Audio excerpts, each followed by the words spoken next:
Hi wiring winners, Joe from Simtech. Okay, after an afternoon of fun and games, I thought I might do a quick video about the installation we've done so far.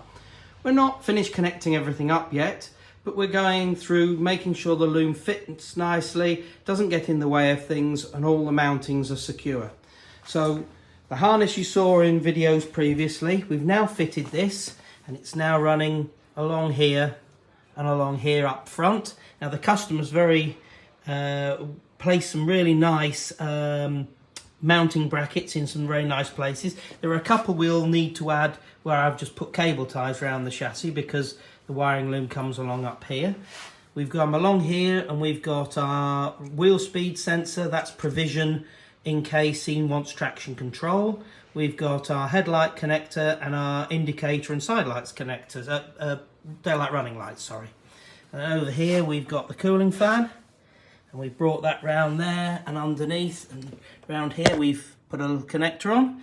And then over this side, same again, a wheel speed sensor, a side lights and running lights and indicators for the pod, and a headlight unit.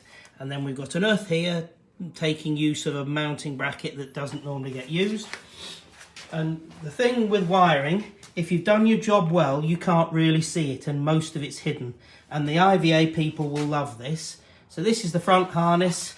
Down here we've got connectors for a brake pressure switch, a clutch switch and the low brake level warning light. I like to put clutch switches on these, and then you can use that for safety interlock so you don't start the car without pressing the brake or the clutch.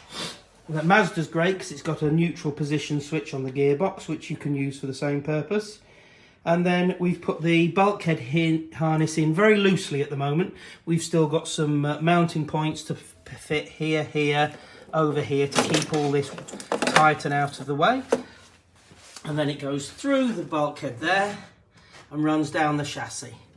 And what we've done is, again, the customer's been quite proactive in fitting some mounting points and done some great jobs on those. So we've got a mounting point here, and we keep it well out of the way. We probably need to add another one here because it gets awfully close to the prop shaft and the gearbox, although everything's pretty solidly mounted.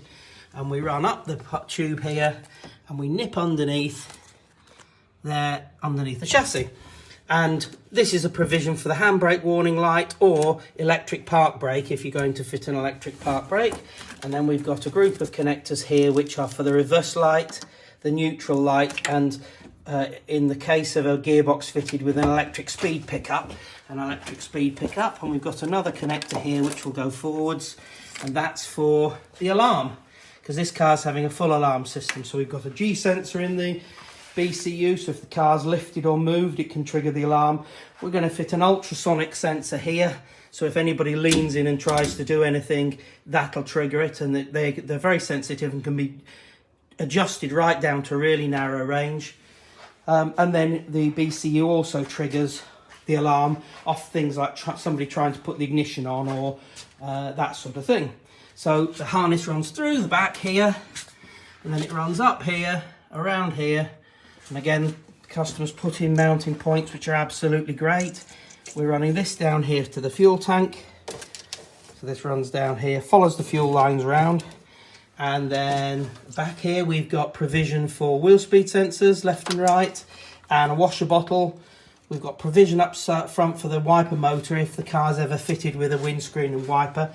Some customers start off without a screen and then put one on because they get sick of having to wear a crash helmet, but it's really up to the choice. But if I provision in there for it, you can always refit later. And then down this side, and we've got connectors for the rear lights, reverse light, fog light, and number plate light. So that's the installation basically in place. We've got a lot of tidying up, cable ties to cut off, things to terminate and pin and make sure it's all connected before we can go off and fit the BCU up here, which will fit here in this space, plug in all the switches, and then we can start testing early next week.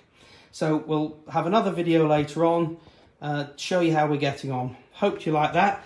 As always, if you like this or you've got any questions, please like and subscribe, and you can contact us on our WhatsApp and let me know your thoughts.